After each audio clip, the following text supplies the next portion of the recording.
Trust you are doing well and keeping safe. We started COVID Jankari with the sole intention of providing validated information, resources, and on ground support to those in distress during the pandemic. Our state-wise communities have over 50,000 people assisting one another, backed up by 250 digital volunteers to manage them efficiently. To better organize these volumes, we are building a tech-led, crowdsourced matching platform to brace up for future waves of COVID and beyond. We have tied up with pool of doctors across India to provide teleconsultation to our communities to ensure they get timely help and avoid self-medication at all costs. While our objective is to improve accessibility for everyone, we are also looking to subsidize consultation fee for the people in need. Apart from this, we have tied up with Zomato Feeding India initiative to serve food to the street dwellers and animals during lockdown across various cities in India to support them. I'm Swati Khandelwal, founder of Exemius Health, and today I welcome you to next edition of our flagship Health Jankari series, wherein we'll host much needed panel discussion featuring prominent women journalists across India who are leading on-ground coverage of the pandemic. Our panel comprises of Ms. Tanushri Pandey. She's a journalist with India Today. She has covered COVID-19 situation from New Delhi, UP, and Haryana. Welcome, Tanushri. Thank you. Thank you so much. Thank you. Thank you for having me here. Ms. Vijayta Singh. She is journalist with The Hindu, based in Delhi. She covers home affairs and policy. Happy to have you on this panel, Vijayta. Thank you so much. Ms. Anusha Sood. She is journalist based out in Bangalore. She has covered COVID-19 for the Indian Express newspaper. Welcome, Anusha. Thank you so much for having me here. Ms. Safina Nabi.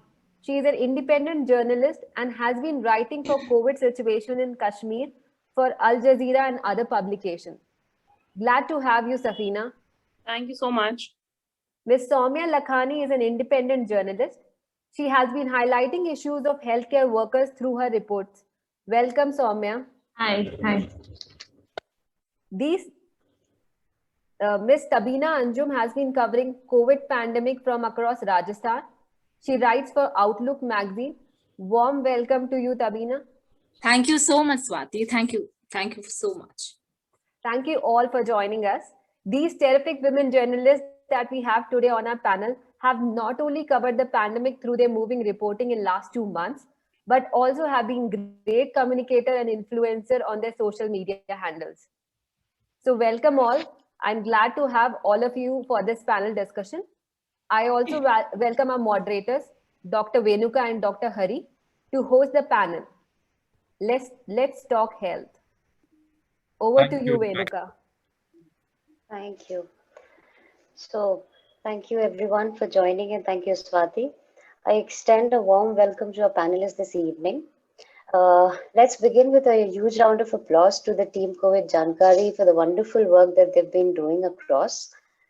About this session, through this session, the COVID Jankari and team and our audience are looking forward to view COVID through the journalist's point of view and also enlighten ourselves to work towards a better tomorrow.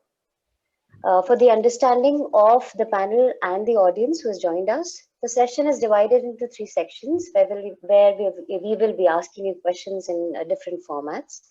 This will be followed by a brief Q&A session. We will be taking questions from the audience.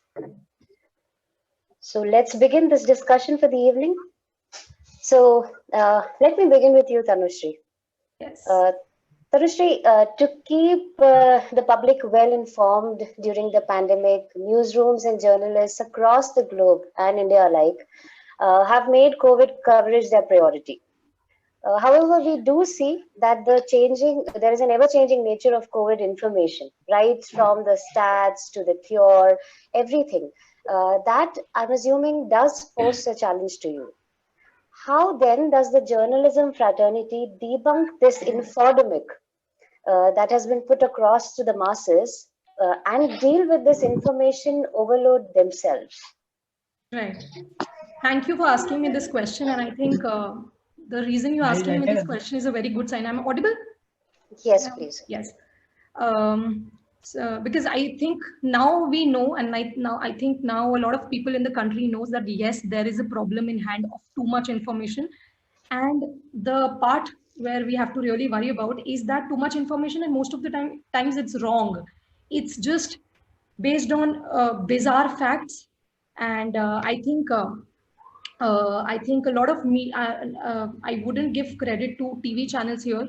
I think they have a lot, a role to play in actually spreading a lot of wrong information. And I think a lot of digital channels, a lot of independent journalists, print medium is doing a lot good, if as far as debunking the wrong news or the wrong fact is concerned. Now there are three things I think I think people really need to understand that why do we need this. I think the first part is that now it's harming the country. Abhi मैं आपको सबसे classic example दूंगी. During the first wave of COVID, we had a congregation of Tablighi Jamatis who were a part of a congregation. उस समय उतना जानकारी नहीं था, सबको इतना information नहीं था.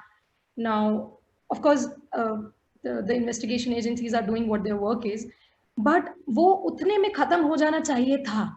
उसको लेके इतना गलत जानकारी लोगों के पास पहुंचा that it actually somewhere down the line people started there was a sense of hatred in the society. There was a sense of hatred we could feel on the ground कि सब लोग suddenly एक particular community से, ये भी नहीं है कि आप factually basis पे बोलिए कि हाँ भैया उन्होंने गलत किया है, जैसे कुंभ का होना गलत था वैसे ये होना भी गलत है, ठीक है कोई बात नहीं जो भी है.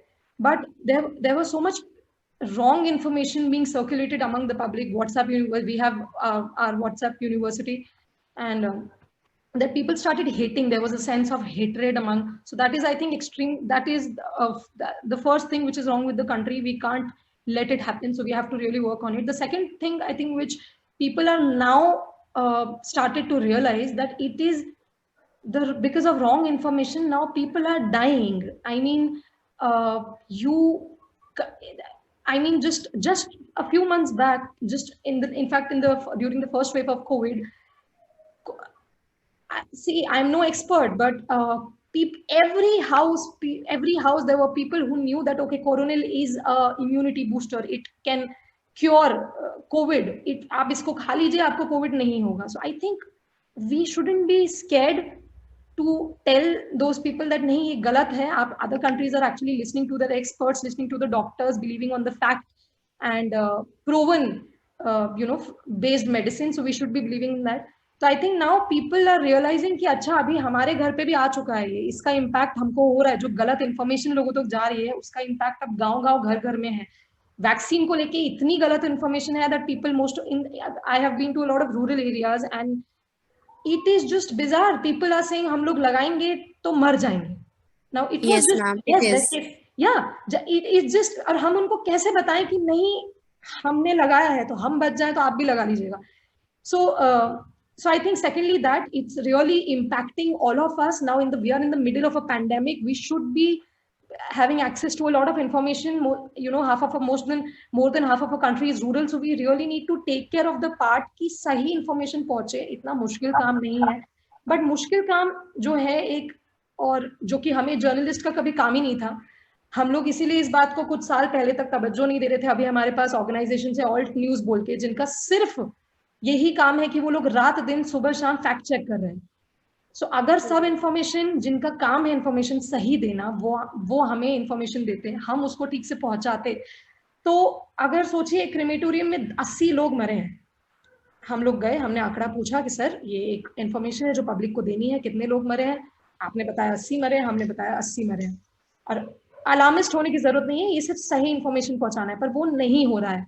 तो ये जर्नलिस्ट का काम हो गया है कि आप शमशान घाटों में जाके गिन रहे हैं खुद और रिश्तेदारों से पूछ रहे हैं और फिर आप एक्सपोज कर रहे हैं कि अच्छा ये नहीं. तो इतनी बेसिक चीज कि कितने लोग कोविड से मरे हैं इस कंट्री में, इसका इंफॉर्मेशन भी लेने के लिए a lot of journalists have been, going through when we are on field, when we are standing surrounded by dead bodies and we are counting them. It's not just a story for us. It is taking a lot. It's taking a lot of toll on each and every person. but we are doing it because we want people to know, not be in a dark, not be in the dark, and just know that, okay, this is the reality of your country, this is the situation.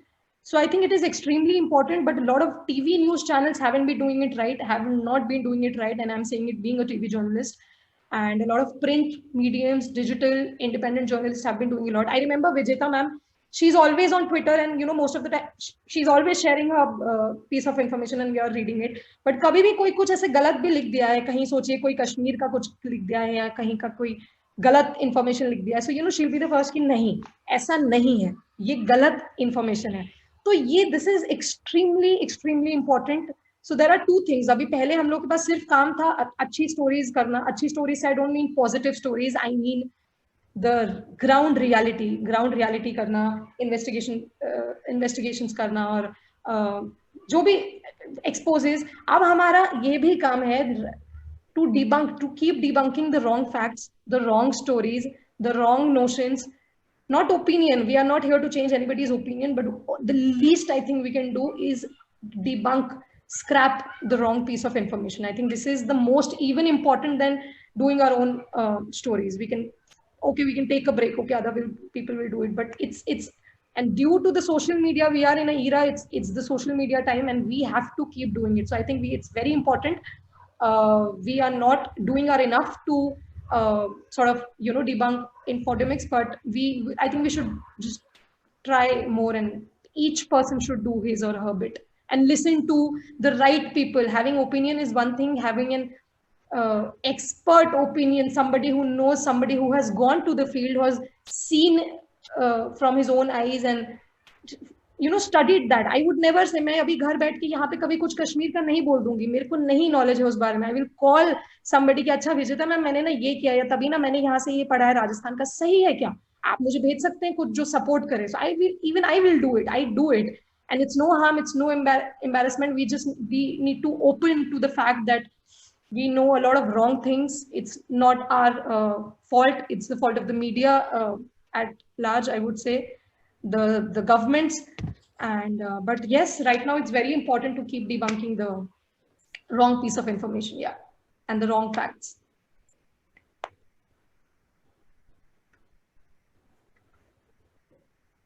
Yeah, that's all I think I had to say.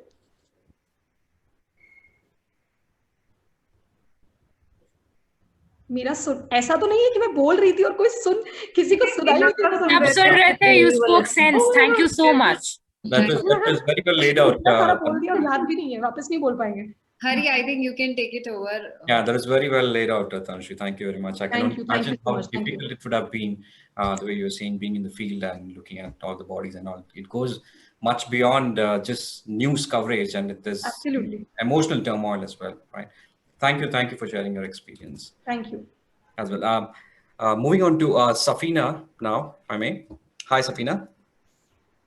Hi, can you please unmute my video, because it's you who had disabled it. It's not me. All right, just a second. Okay, we can just start. Yeah. Yeah, Safina. So continuing on that thought, what Tanushree had said, right? And apart from the misinformation that's coming up, there is also a lot of miracle cures and unverified statistics being published, especially on social media. Right now, social media has become, I guess, staying at home. Everybody is now jumping onto social media and sharing their own concoctions of treatments and cures and etc. And apart from that, there's also a lot of statistics being published, unverified statistics, and so on and so forth. Now, how do you see journalism tackling this challenge, and also to retain the people's trust in the correct news? Because it's very easy to get sensationalized with some miracle cures or what somebody else is doing, etc. So how do you pull back the attention and the trust towards the actual news, the wonderful work that all of you are doing? Thank you, Hari, for asking me that question. Let me first start with the statistics. Initially, when COVID started last year, we didn't had much information. Even nobody had. everybody was researching and everybody was talking about, how to tackle it, how should we go forward about it. But at that point, what happened, at least there was some information that was coming from government. There was a little bit of transparency. There would be press conferences. There would be district information centers in different states of India, and information used to flow. At least there was a flow of information from one side, and we used to take it forward. But after after a particular point of time, everything stopped. Even those briefs started to stop coming to us, and there was a lot of speculation that went into each and everything, being it be it about vaccination, or be it about deaths, or anything related to COVID. I think the major problem that happened was that the statistics stopped from coming, and then everybody started to speculate. And in current times, when everybody wants to break the story, in that pressure of breaking everything, it just was falling out of the place. But when we come to the point that how you build that trust among people who follow you, for example, Tanushree was talking about how Vijayta ma'am was, trying to do everything on Twitter. It really depends from organization to organization and person to person, journalist to journalist. For example, there are so many organizations out there who still are spreading misinformation and memes, and they still are trying to prove government's point in a way. But there are organizations, there are individuals who are debunking those memes and that misinformation. It just cannot happen overnight. You have to put in that much of hard work and that much of time over the period of over the period of years that you put in as a journalist or as an organization, that people really trust and follow you. For example, if we talk about alt names, you think there is something, and you just tweet and tag alt names, and then they are just there with all the information and fact checking that is there. So it just depends how your editorial policy is, how are people taking it from one point to another point, and how are they trying to retaining their own audience. Talking about different things that happened. I particularly remember one instant when I was in UP, actually in the initial weeks of May, and I was reporting from there. There was this one particular district in UP, which is Sant Kabir Nagar, and there was a rumor that spread overnight that there is a particular temple. If you go to that temple at a particular time and a day, and it can just show away corona. And hundreds of people actually gathered, at that point of a time there, and they did they did a huge sort of bhandara, which we call a religious feast, and ultimately it turned out to be a huge spreader, like the Kumbh Mela turned out to be one. Yeah. And we need to be very careful, because this is a population which is which follows a particular person, or which follows a particular myth, and they just don't try to get correct information, and they just don't think about different things. They just believe it, and they just go and do it, and then it actually is claiming a lot of people's lives and their health. One more thing that I would like to tell you from Kashmir, when the vaccination drive started, there was this myth that if you get vaccinated, specifically women, although it could have been for men also, but specifically it was spread all over that if you get the vaccination, it will turn out to be, you will turn out to be infertile. So lot of women had this inhibition that why would they go for such a vaccine, and then Kashmir, they will always say, oh, India is trying to do something wrong with us. We cannot go for vaccination. We cannot do it. It will prove to be dangerous. And till now, like just a week before, there are different doctors and gynecologists who have started to come out giving interviews to media, and just actually trying to put out that information that it is wrong. There is nothing wrong with the vaccination. You can go, and so there is also a lot of misinformation around gender.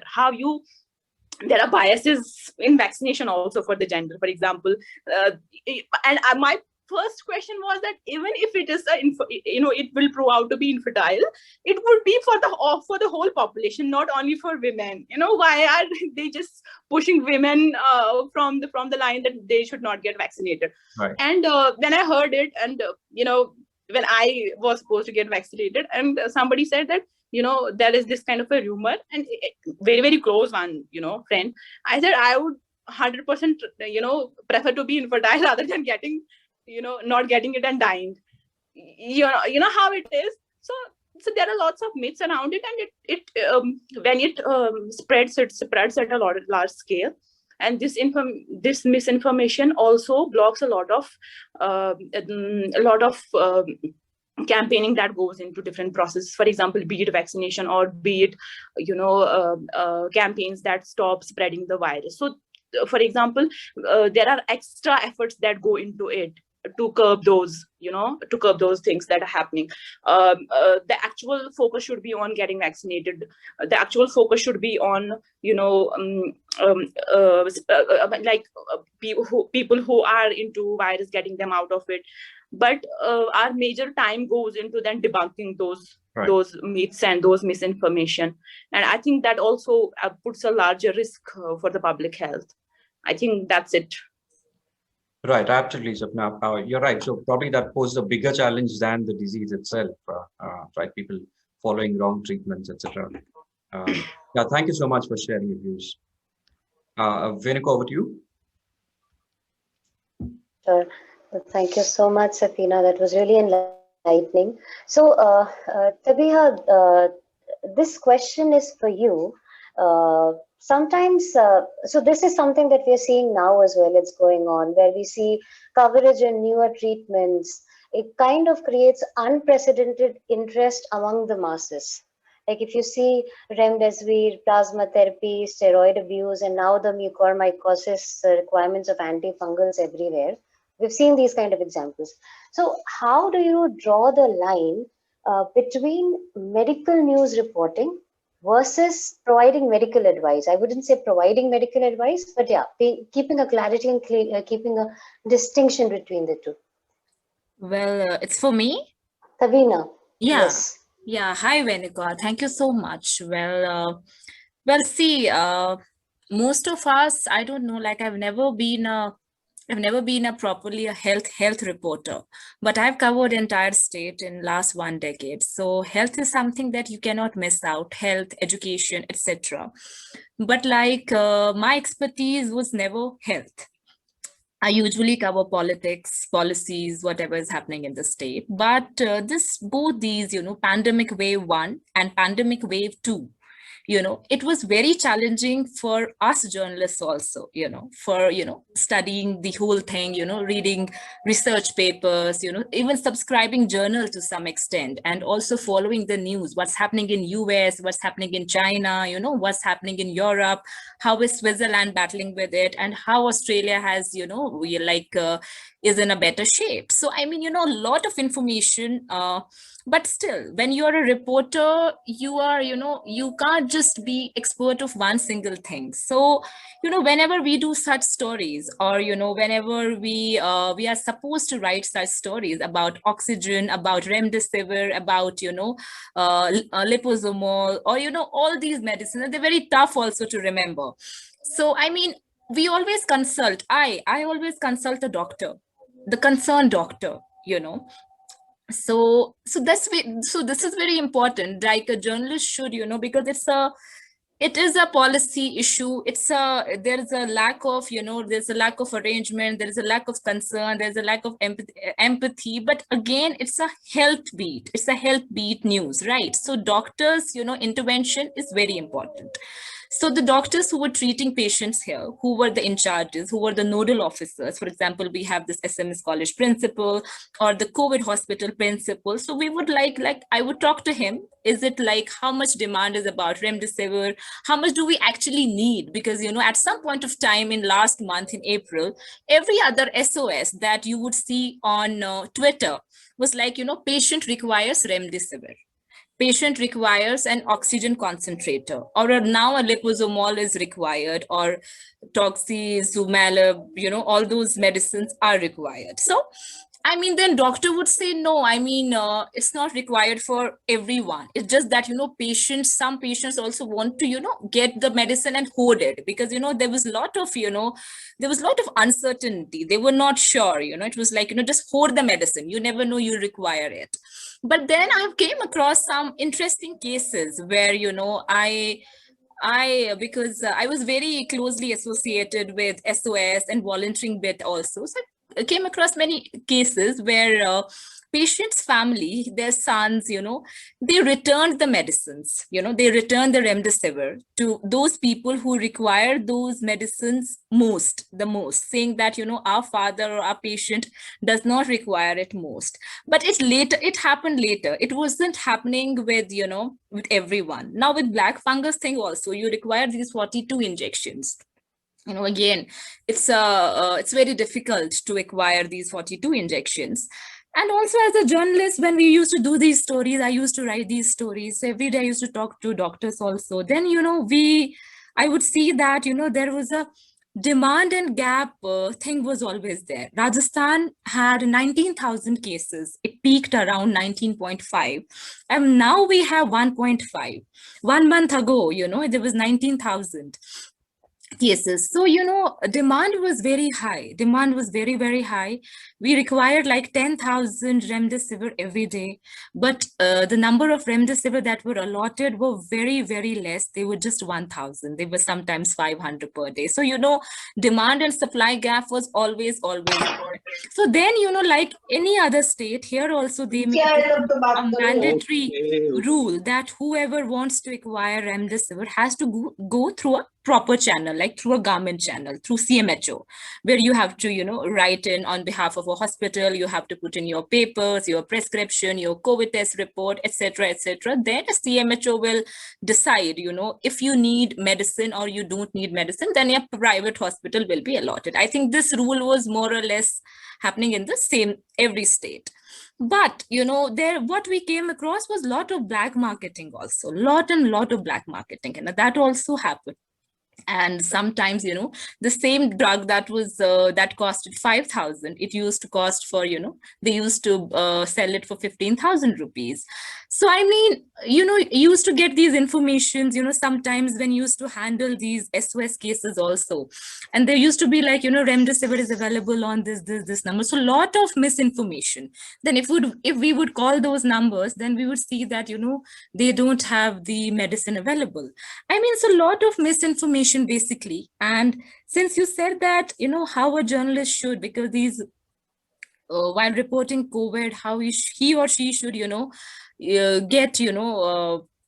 get well versed with the drugs and all, is about reading about them. See, we are no experts about, medicines and all. Talk to the doctors who are expert, who requires this drug, who requires a ventilator, who requires an ICU, or who requires a normal oxygen bed, or who does not require a bed at all. What level of SOP is very dangerous, है ना. और अगर घर पे है patient तो कितना oxygen उसको देना चाहिए या नहीं देना चाहिए. I think doctor consultation should be there. This is what I have been doing. My phone is full of doctors' numbers that I used to, talk to them every day, for example. And, and they really help, they really help because you get a clarity. And when you write about these stories, even if you highlight the shortage, you can, actually mention that, how much was the need and how much was the state getting. Plus, it was very, very important to, to verify that actually does a patient require this or not. Because मैंने ऐसे कहीं SOS देखे हैं that urgently required, this remdesivir. Then when I called and I saw that, 90 SOP hai, he's fine. I spoke to the superintendent. He's saying that he's fine, he's okay. He does not require it. So I mean, बहुत सारा हम journalist का भी कभी ऐसा मेहनत गया उन केसेस को फॉलो करते हुए जो नहीं करना चाहिए था. Tanushree used to call me midnight. I used to call her midnight. We all used to amplify, each other's these tweets and help. So lot of information पता चल गया मुझे भी साइंस के बारे में. दो लेकिन फिर भी we are no experts. We are actually no experts, है ना? Because plasma therapy एक time पे, we used to there are no plasmas. We used to do stories please, plasma banks nahi hai, we're not getting donors. Suddenly ICMR says that plasma therapy is now redundant, it's of no use. Absolutely. So हमारा stories, हमारा मेहनत, वो SOS raise करना, वो सब पानी में गया. So journalists' work again is to report. And we are not opinion makers here. Our work is to report. Our work is to bring voice to voiceless. And our work is to highlight the lacuna. So I mean, that's all we have been doing. उन्होंने बोला plasma use नहीं है, तो अपना काम है अब aware कराना, वो notice डालना, वो नहीं है. तो हम जो कर रहे थे, वो वही कर रहे थे जब हो रहा था. So I mean, this is how we have been rediscovering the new tenets of journalism, of reporting in this COVID pandemic 19. So thank you. Thank you. So thank you so much, Tavina. This is really enlightening. So from what I can understand is, one is, of course, you yourself are learning, getting the facts checked from the doctors, being the conscience keeper of the society, and also writing towards improving the processes, the supply chain gap, etc., with the healthcare workers and the government, etc. So coming to that, now that we are discussing health so much, my next question would be to Anusha. Like we just heard from Tabina, how we are talking more about health and healthcare journalism is now taking front face, and you yourself are getting into the scene now. So Anusha, COVID has brought these health-related discussions to our living rooms, which of course has been much required for a very long time. Do you think this would last beyond the pandemic? And if so, how do we ensure this focus of the mainstream media continues the same to be in the post-COVID world? Right, COVID has changed a lot for all of us at homes, in newsrooms, in the government, etc. First of all, if you would ask me, will this continue in a post-COVID era? I really do hope it does. Unfortunately, the newsroom has seen over the decades that, say, beat reporting, for example, like health or environment or education, is not given the same kind of importance as politics and policy or crime does. I should be one to know because I report on politics and policy for the New Indian Express. But over the last 2 years, all newsrooms across the country, across the world perhaps, have pulled together all their resources, all available resources to report on health. Because we keep referring to this as a once in a century pandemic, and rightly so. In the newsroom, first of all, let me tell you why the newsroom does not give as much importance to health reporting as it does to the other beats. Simply because in our regular everyday affairs, we do not discuss health. Until and unless we have, say, in a household, until and unless somebody needs medical help, we do not discuss it. When do we discuss exercising or dietary changes? It's only when one family member needs that kind of attention. See, for example, even the government,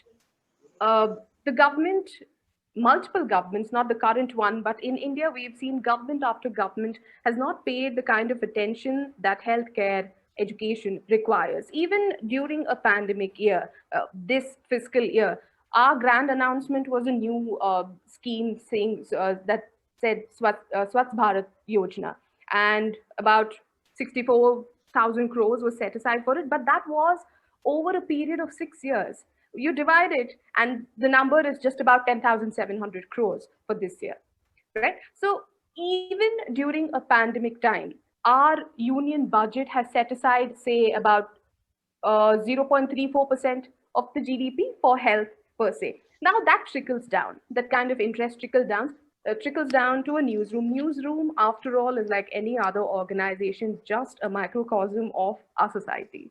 So I really do hope that post-COVID emphasis is paid to health reporting, to education beat as well, or ecology, tourism as well. But for us, the last 2 years as journalists who do not, a lot of journalists cover health, but we are not necessarily, experts in that particular field. For me, for example, I think the last time I held a science textbook was in 10th standard. I finished my 10th standard exams and I did not have to look at science or mathematics ever again. But the last 2 years, I've had to. We've had to speak to scientists, we've had to speak to researchers, we have had to speak to patients who pretty much understand it only as much as us. So the last Right. 2 years, if there is a lesson that we have taken away, is that it's never too late to learn and make changes, whether it is for us to take an interest in healthcare per se as a citizen group or as journalists, or whether it is for the newsroom. All said, I would be really surprised if the kind of focus that is given to healthcare right now extends beyond a post-COVID scenario. That in a newsroom is probably possible. That among journalists is probably possible only when healthcare becomes a mainstream discussion in our own households. If the government starts paying more attention and focus to it. The problem with paying so much attention to healthcare in a newspaper or a news organization is a lack of interest in it.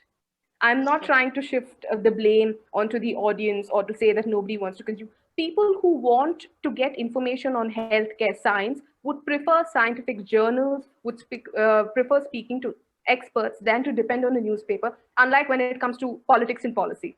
We have, we have our roots steadily set there. So people look up to newspapers to give them information about politics, crime, policy. Not so when it comes to healthcare.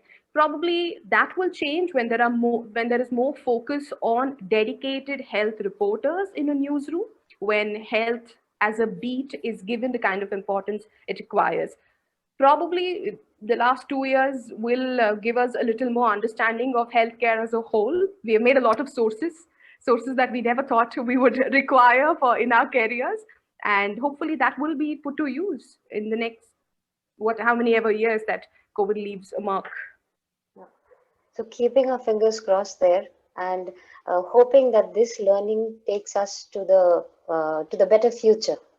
And thank you so much for the response. I would build on the same question that we are discussing about the media focus, and I would like to ask this question to Vijayta. Vijayta, you've been a senior journalist for years now with such a robust experience. So my question to you would be, this media focus that we're talking about around the health in the long term, I would put a very specific question in this regard. Can active journalism influence health policy making in India? And what has been your learning around it? Working on ground with the staff and working with the government at the same time, what has been your learning around the policy making? What are you hopeful about? Yeah, hi. Thank you so much for having me here. I would like to disagree with you with Anusha because as far as the Hindu is concerned, we have a dedicated science page which comes on every Sunday, and we have a dedicated health team. So I think every newsroom have health reporters.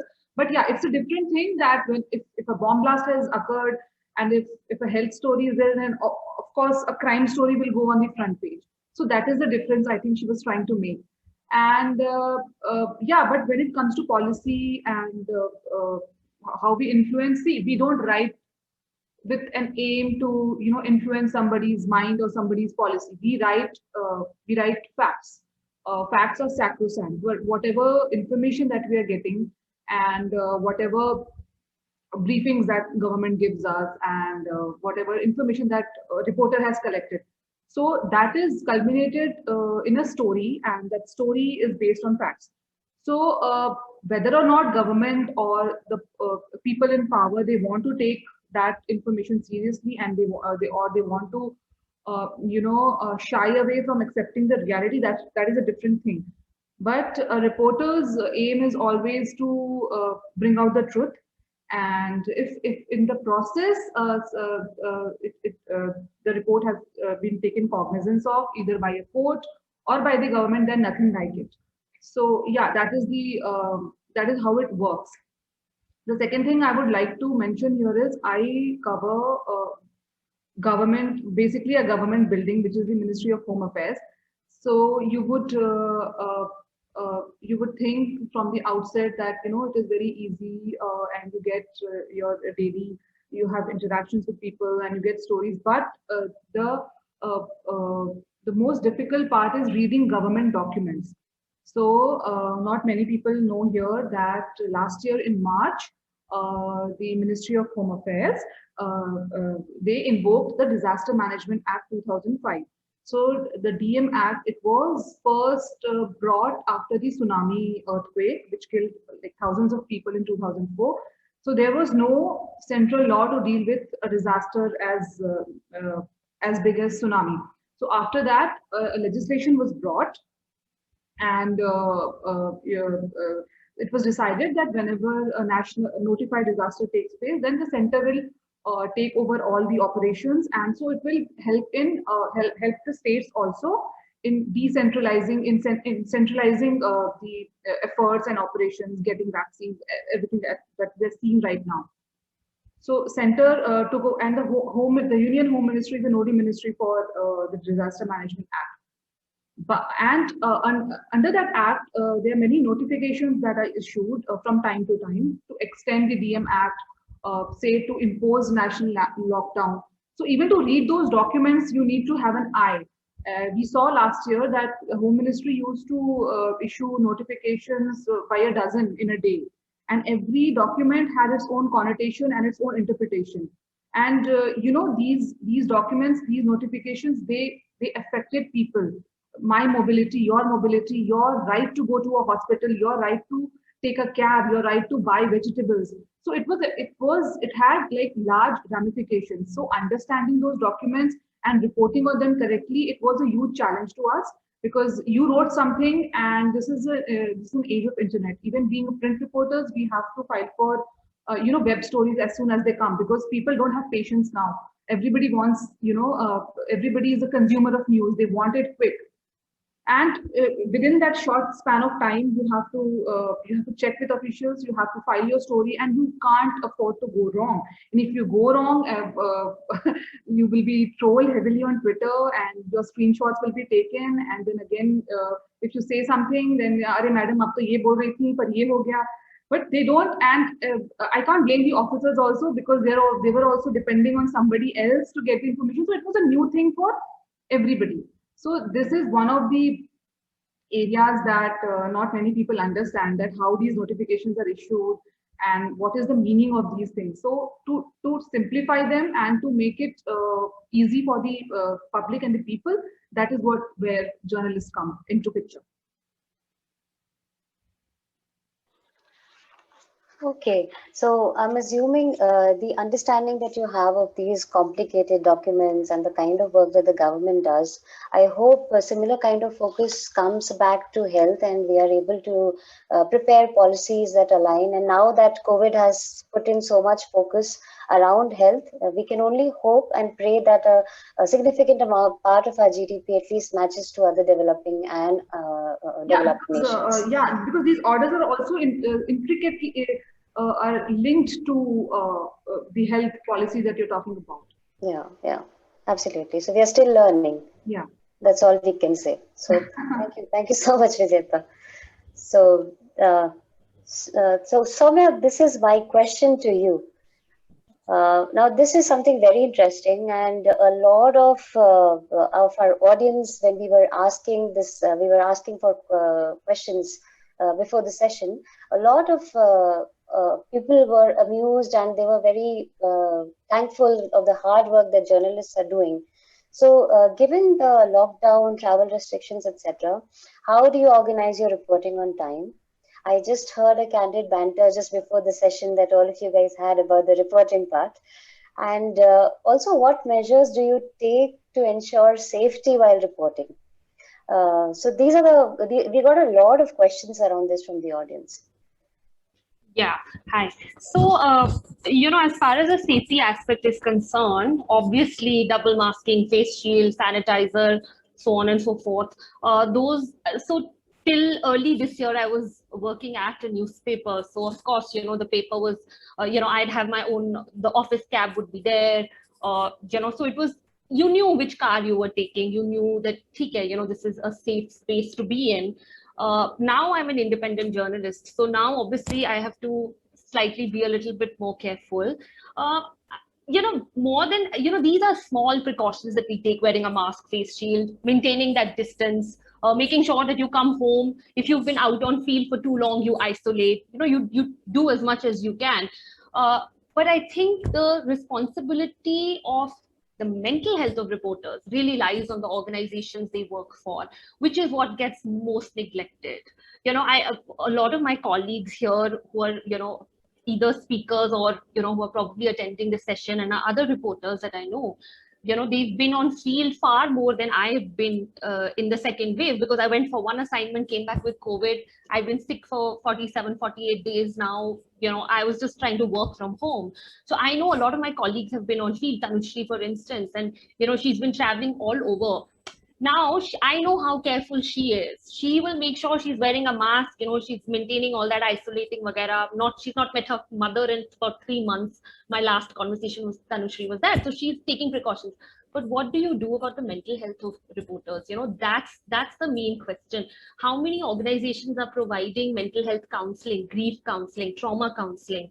My previous organization, some of the young reporters who were on field were maybe 2 years into profession, 2 years into journalism. They're 23, they're 22 years old. They've not seen this scale of destruction. They've not gone to crematoriums in the past.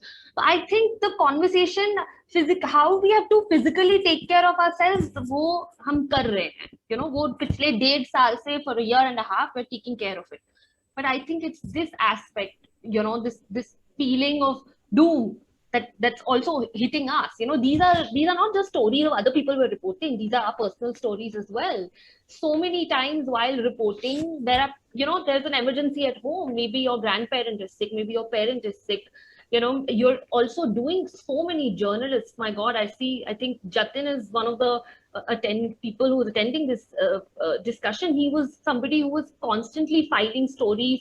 Vijayta was constantly filing stories. Tanushri was constantly filing stories, also running SOS calls throughout. They had their own personal struggles. So I think most importantly, I think that's a problem we're staring at. And I think just taking therapy on our own is not enough, because also many times it's not affordable. So I think this is where organizations now really need to step in, and not just organizations. Why just them? Also, your press club, your editors guild, Falana Timkana, all these 100 organizations that exist. I mean, it's great. Like, these are great places to go and hang out. But I think this is where their work begins.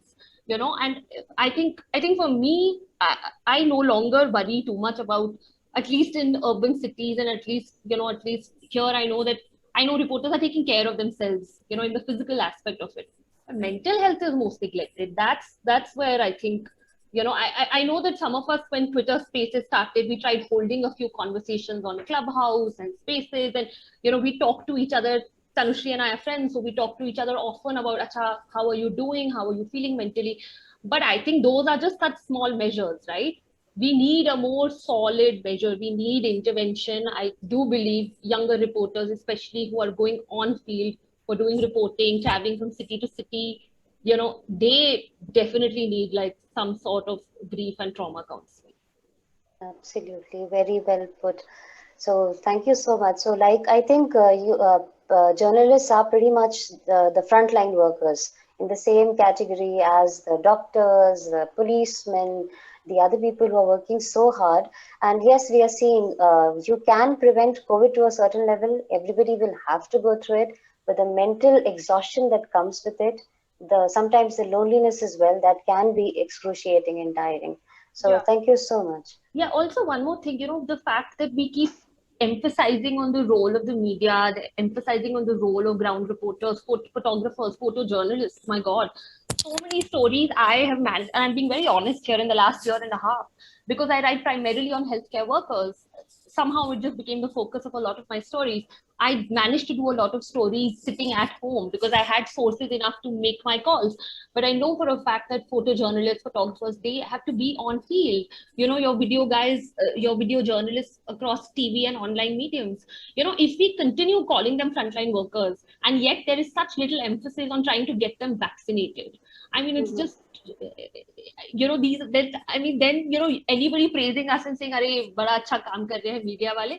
It makes no sense. Where is our vaccination? I went for an assignment, came back with COVID. My mother got infected. It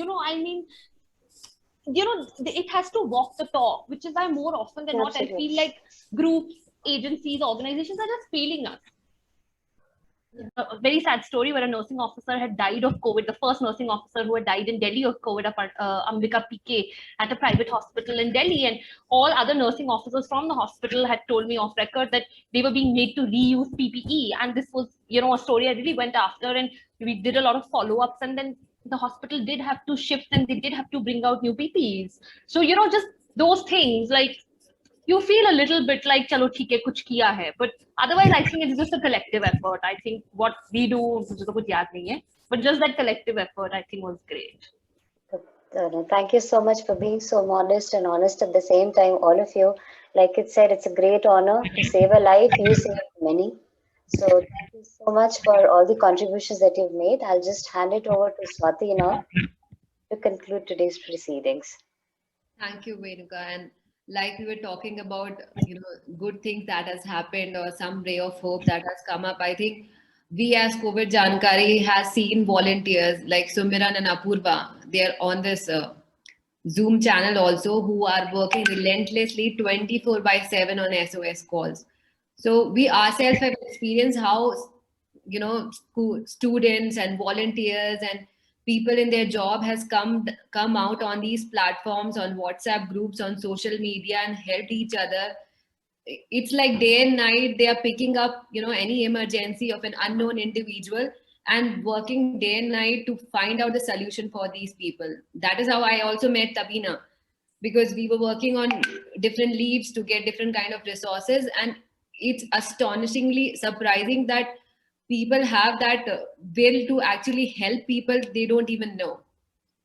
So it was like a miracle that was happening, though there was lack of resources, there was ambiguity, there was no information, there was unstructured formats of information that was coming up, but people were structuring in their Google Sheets and giving information and putting on leads. Hats off to all the people who have done all that work. And thanks everyone for an eye-opening discussion, bringing out the harsh truths as well as the signs of hope as we venture ahead in the battle against this pandemic. And I'd like to conclude today's talk with this quote: journalism can never be silent. That is its greatest virtue and greatest fault. It must speak, and speak immediately, while the echoes of wonder, the claims of triumph, and the signs of horror are still in the air. I salute the vigor and leadership exemplified by our panel today and wish them very best as they continue to highlight the ground realities for us. Stay safe and stay healthy.